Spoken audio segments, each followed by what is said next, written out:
સુરતમાં ચોમાસાની હેલી વચ્ચે માંગરોળની જીઆઈડીસીમાં આગ લાગતા અફરાતફરી મચી ગઈ હતી. શોર્ટ સર્કિટને કારણે વેસ્ટેજ પુઠ્ઠાનું ગોડાઉન ખાખ થઈ ગયું હતું.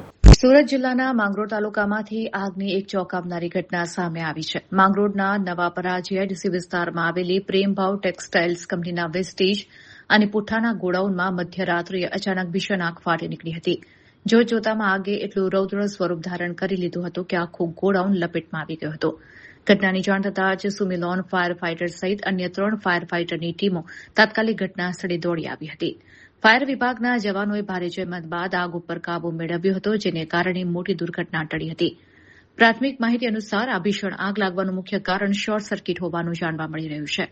એક તરફ આખા વિસ્તારમાં પાણી ભરાયેલા છે અને સતત વરસાદ વરસી રહ્યો છે, ત્યારે આવી પરિસ્થિતિ વચ્ચે પણ પુઠ્ઠાના ગોડાઉનમાં લાગેલી ભીષણ આગને જોઈને સ્થાનિક લોકો ભારે આશ્ચર્યચકિત થઈ ગયા છે.